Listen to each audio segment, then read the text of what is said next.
now I would like to introduce the second speaker, Petr Kužel. Petr Kužel is a researcher at the Institute of Philosophy here in this building, in the department for study of modern Czech philosophy. His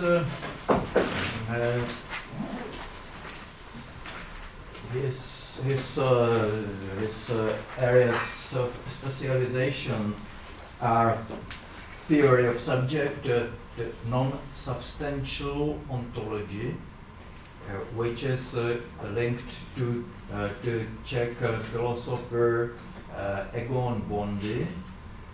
Then the philosophy of Althusser philosophy, and I would like to stress that Petr is the author of one of the most extensive scholar book on Althusser's philosophy that have appeared in the recent years. Unfortunately, this book hasn't been translated into English or to French so far. Petr's contribution is entitled Althusser's Attack on Hegelian Dialectic. Please. Thank you.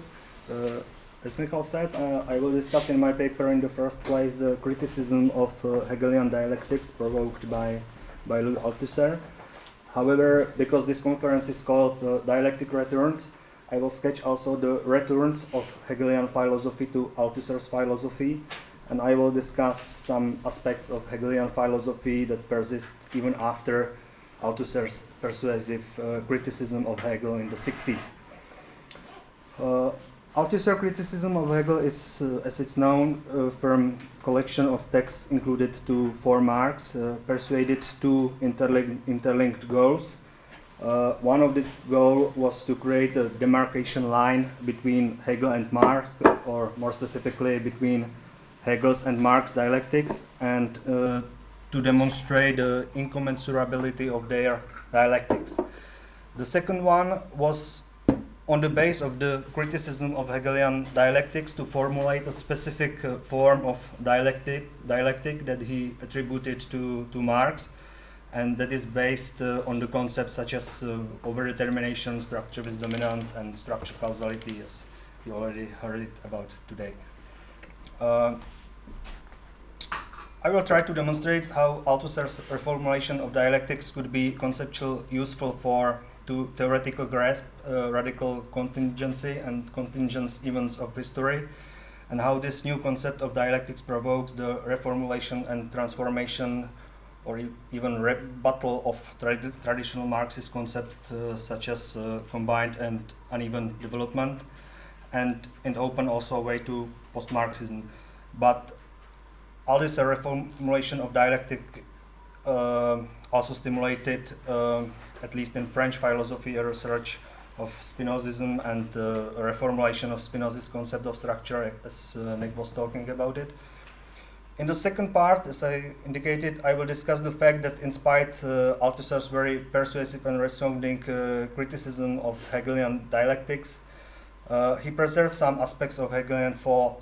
He always returns to Hegel, and he benefited from his concept also in his later period. And this influence remains not only in the famous concept of history as a subject, as a process without subject and goal, that Althusser attributed to Hegel, but Hegel's trace is remarkable also in Althusser's concept of ideology, which was, however, never needed to say, of course, much more influenced by Spinoza's tradition and tradition of French historical epistemology and psychoanalysis. Also in Althusser late writings work in the period of materialism of encounter, Althusser not only refused the possibility of the strict demarcation between Marx and Hegel, or more generally between idealist and materialist philosophy, but he even ranked Hegel to the hidden tradition of aleatory materialism between Spinoza and Marx. He did so in the text Du matérialisme aléatoire. I'm not sure if it was published in English, but I suppose it was. First part, it's necessary to say that Hegel's work was important for Althusser not only in the period of the 60s, but from the very beginning of his philosophical life. So we can just very briefly sketch this prehistory. As now, Althusser wrote on Hegel his thesis in 47 on content in the fall of Hegel, and he continues to return to his philosophy also during the 50s. It's not accidental that the book of his early writings was published in English under the name of The Spectre of Hegel. François Matron even characterized Althusser in this period as follows, quote, "Not only he writes about Hegel, he was incontestably a Hegelian," end of quote. However, even if we accept this judgment, we should also emphasize that his Hegelianism was a performative theoretical move against contemporary Hegelianism. It means especially the Hegelianism of post-war period in France, represented especially by Kužel. Althusser refused his anthropological interpretation of Hegel. He especially refused the kind of reading of Hegel's phenomenology that Kužel described as an interpretation at the anthropological level. In this anthropological interpretation, Kužel tries to open up a trajectory of the human that originates from desire, that intersubjectivity through the struggle turns desire into action, and that finally reaches universal recognition. History can be considered human history because it's man that desires, struggles, acts, and gets satisfied upon reaching universal recognition of one's particularity or individuality. In this conjuncture, wherein an anthropological reading of Hegel dominated, Althusser opposed to this sort of interpretation already in 1950 when he wrote the text The Return to Hegel, the latest work on academic revisionism, taking issue with the question of return to Hegel itself. He studied their different returns to Hegel, examining the various causes of such returns. Concerning actual return in France, he concluded that this return in France was, quote, "not a well-intentioned scholarly endeavor to understand Hegel, but rather ideologically motivated." And as Althusser claimed further, it's not accident if our modern Hegelians have put the Hegelian Robinsonade of master and slave at the center of their thinking, or if Fessard, Riquet, Hippolyte, Kužel and company delight in this meat. This utilization of Hegel is not merely descriptive, it has yet another aim, the revision of Marx, end of quote. So this anthropological revision of Marx via Hegel and interpretation of Marx as an inverted Hegelian, in addition as a Hegelian in an anthropological manner, became the issue of systematic attack by Althusser in Reading Capital and in Contradiction and Overdetermination, and the text on the materialist dialectic in 1963. I would like to stress this moment because his criticism of Hegel is linked to this situation in France, and maybe even though his criticism is not always fair, it is a criticism of this. It is especially criticism of this interpretation of Hegel. So as I said at the beginning, Althusser in this text tried to make a demarcation between Hegel and Marx dialectic, trying to demonstrate their complete difference and incommensurability. What is crucial in Althusser's analysis is his emphasizing the effect the notions such as contradiction, complexity, totality, and essence that differ completely both theoretical system. I think I would like to stress that especially the problem of essence is important. I think there is different notion of essence in Hegelian system and the essence in Marx's criticism of essence and manifestation in Capital. According to Althusser, very roughly said, the Hegelian philosophical pretension accepts the original simple unity reproduced at each moment of the process, which produces the whole complexity of the process later in its auto-development. The plurality and the complexity thus for Althusser, quote, will never be more than its phenomenon entrusted with the manifestation of its own essence, end of quote. On the other hand, according to Althusser, throughout Marx's analysis, we never deal with anything but complex processes with multiple and uneven determinations. And as Althusser adds, no complex process is presented as the development of a simple one, so the complex never appears as the phenomenon of the simple. On the contrary, it appears as the result of process which is itself complex. So complex processes are never anything but given complexities. The reduction to simple origin is never envisaged in fact or in principle. The refusing of simple category as a beginning of the process are original unity. We can see, for example, in Marx's introduction to Grundrisse, where he does not only show that every simple category presupposes the existence of the structured whole society, but also, and what is almost certainly more important, simplicity is, according to Marx, merely the product of the complex process. Simple abstraction are created by multiple planeful relations, as Marx said. There are some simple categories, as we in the first panel was discussing, as Marx, for example, declares the goods as a simple category, but in fact it's not a simple category anymore. It's not a simple beginning of the process, but it presupposes very big structure of the mediation. The simple does only ever exist within a complex structure. The universal existence of a simple category is never original. It's important to say that it's never original. It only appears as the end result of a long historical process, as the product of highly differentiated social structure. So where reality is concerned, we are never dealing with the pure existence of simplicity, but with the existence of concreteness, of complex and structured beings and processes. This is, according to Althusser, the basic principle that eternally rejects the Hegelian concept of contradiction. Althusser derives from this rejection radical conclusions on the character of the Hegelian dialectic and to its relation to materialism. Quote, I'm afraid that we cannot reduce the rejection of this presupposition to its inversion.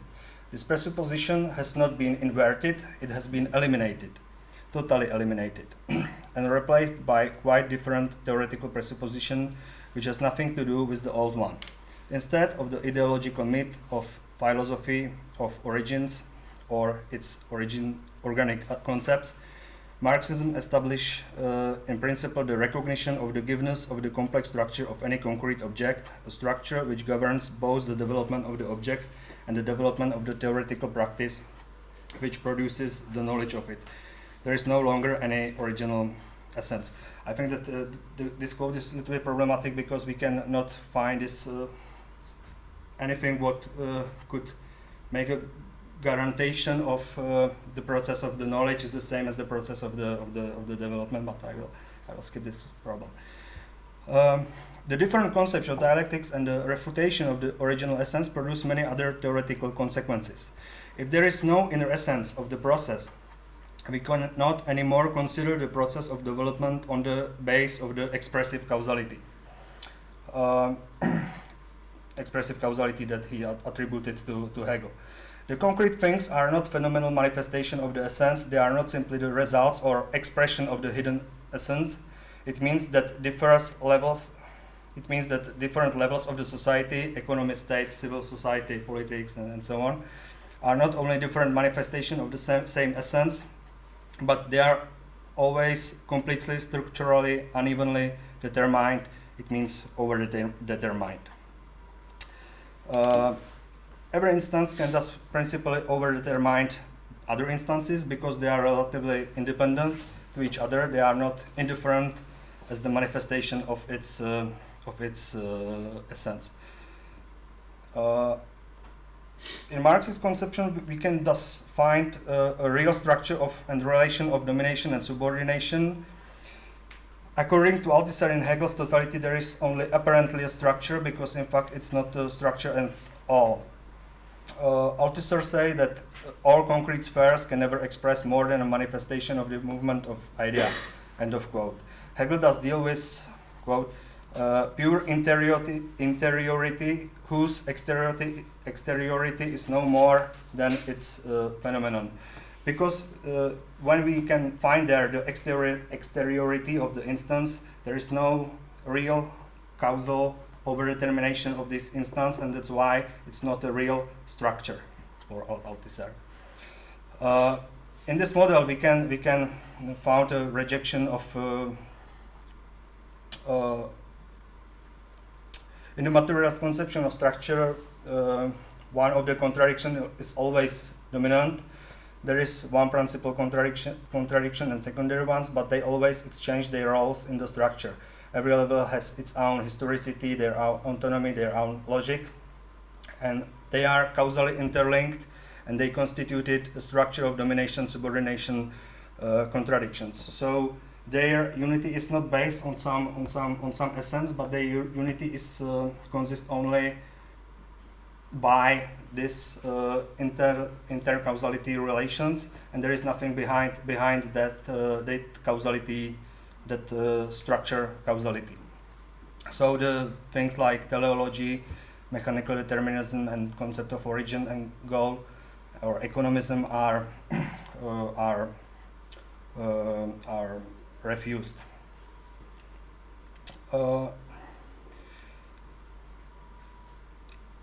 As I said, it provokes a different conception of the unity in Hegel and Marx. The spheres are not unified by its common essence. In Althusser concept of whole is the problem how these spheres, different social levels, are unified, and as I said, they are unified just by their causal interlinks. So it makes a way to some sort of this conception opened the way to the conception of some post-Marxist author as Laclau and Mouffe, and to sort of some particularism. Althusser didn't use the word particularism, but in his late period of philosophy, he speaks about nominalism.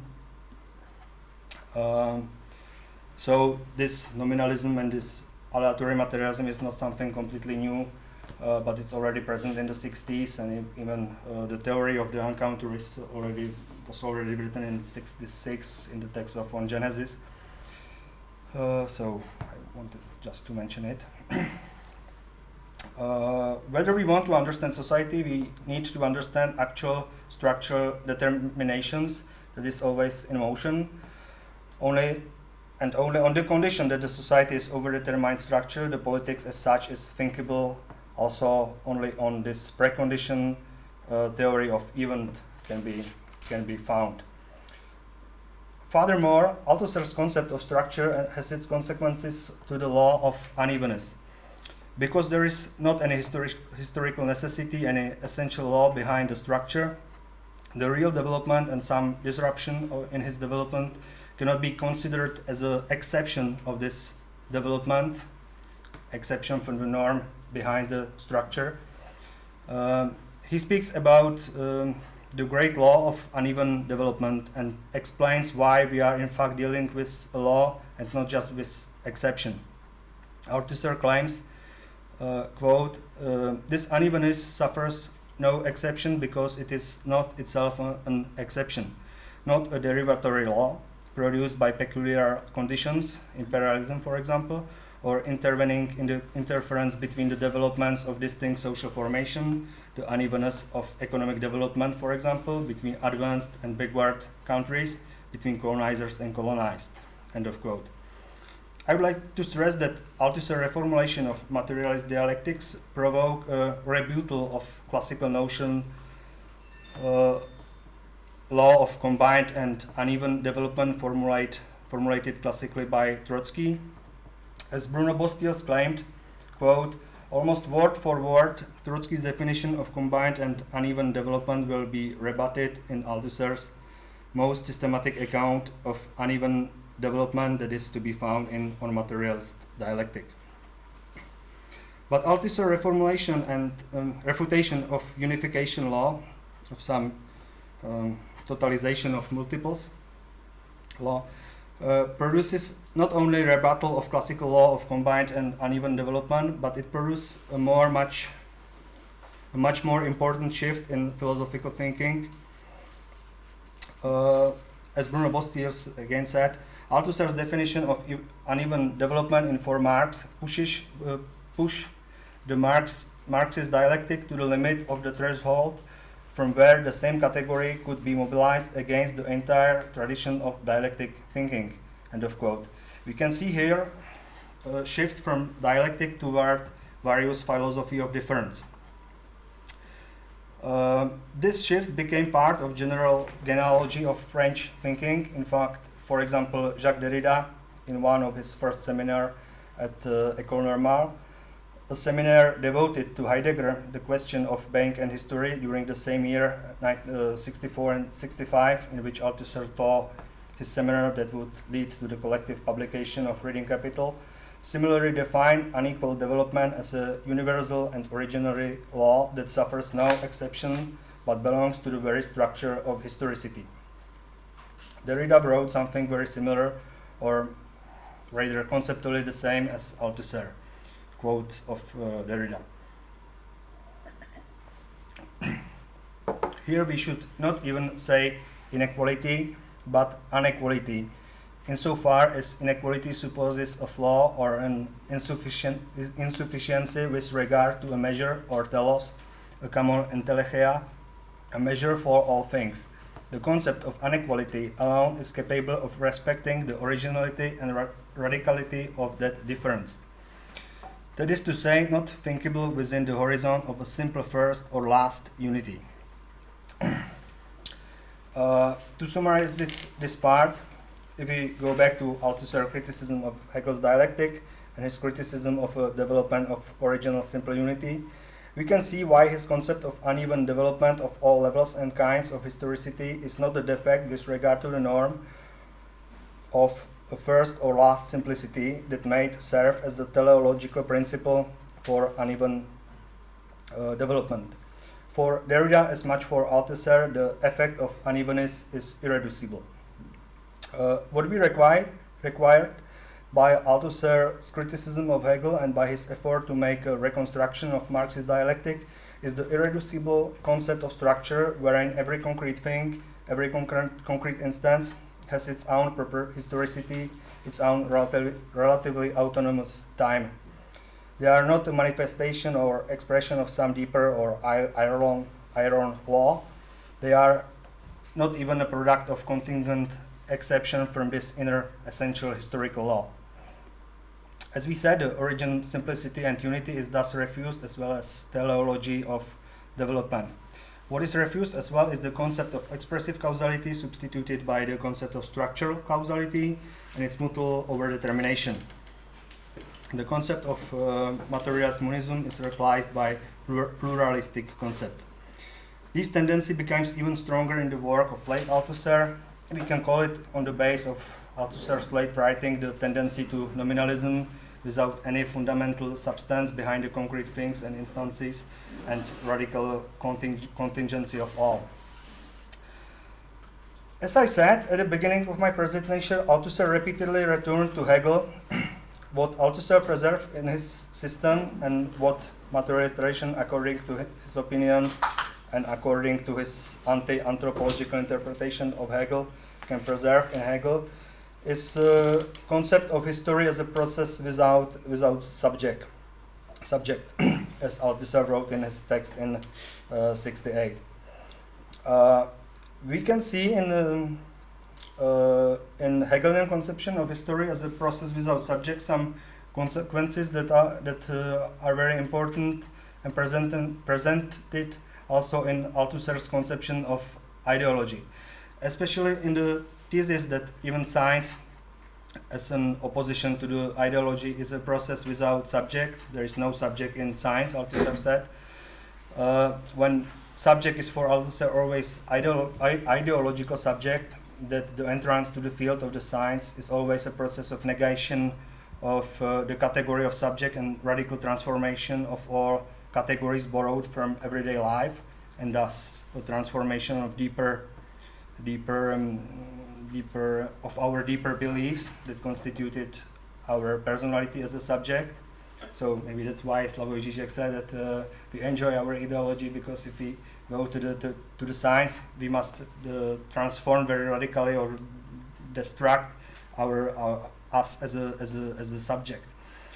What I see there is also, because when Althusser said that there is no unification principle of multiple in dialectics, we can see this problem in this concept of ideological recognition, when Althusser said that always the ideological interpellation, that our ideological recognition is something made this unity, but this unity is always imaginary. And the same thing is in his conception of philosophy, when he talked about the philosophy as a different position in the structure, and behind this structure there is nothing. There is nothing. It's just a void. And there is just a multiple complexity fight against this position, and there is originally any unification of that.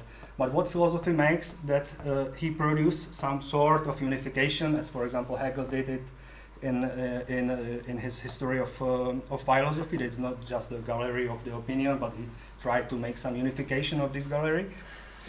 And so for Althusser, this is also why he said that the philosophy has some ideological consequences. That the philosophy makes some unification of something what is not in reality unified, because there is no any essence that could unify this problem. What other sort is what is also important with Hegel is his famous metaphor that the process of the consciousness, it's a process that goes on the behind the back of consciousness itself. Hegel says, in fact, that consciousness has to do only with its own, has not to do only with its own representations, but that there also exists a truth which are not evident to consciousness and play out behind its back. This is of course a metaphor, but it means that for consciousness, not everything plays out on the field of the visible. That the significant part of the process plays out beyond the view of consciousness and is inaccessible to consciousness, and determines what this consciousness is able to see and what is not able to see. This is something what Althusser can use from Hegel, and this theme was also very present in the year of structuralism, and was common to Althusser and Foucault, the question of visible and invisible, thinkable and non-thinkable, with Rancière as well. And it's maybe it's not. Maybe we can just mention that in the period when Althusser wrote his criticism of Hegel, he taught course on structuralism at NSA, and Warren Montag wrote very nice analysis of his theme about origins of structuralism. But it's other thing. But when we said that this process goes behind the back of the actors, it has very important impact for critical sciences as such, because the reconstruction of this field of invisible is, in my opinion, a principal task of critical social sciences. The main task of critical social sciences is not only how two things are, but also the explanation why the wrong beliefs about the nature of things are produced, and how they are socially produced. How this appearance is produced by some other. It's exactly what Laura said. I don't want to go to details for this reason, but only very roughly sketch. The agent of ideological subject have in general wrong or inadequate opinions about their activities because they are concerned only to appearances. Social science is borrowed the categories from their everyday lives. That's exactly what Marx critiques. It's exactly Marx criticism to Ricardo and others, that they put the categories from everyday lives as a givenness, and they don't produce theoretically the concept of the things. And third, there is a scientific or critical discourse that not only discover the appearances or discover ideologies, but explain the ideological context.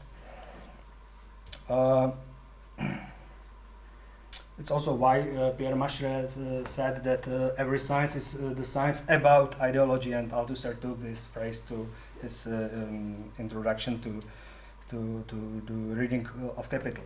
And I think this method of criticism that the critical discourse makes, and I think it's exactly what Marx said in the first part of Capital. He took the appearances, he make an immanent critique of these categories, and he showed that if we take it, we will conduct two contradictions. Exactly. And he Tautologies also. Yeah. And so he product the other concept, the scientific concept, that could explain these contradictions. And I think that in Marx's system, this is essence. But it is not essence in Hegelian sense. It is essence as a concept that is produced by theoretical practice. We cannot find a value in the goods, as Marx said. Not empirical. It's not empirical, as Marx said. We can turn the goods, but we cannot find their concept. So that's also why I said that the problem of essence is different from Marx or Althusser to Hegel. So it's not the criticism of essentialism, but it's criticism of certain sort of essentialism. So if you want, just to conclude, I would like to say that.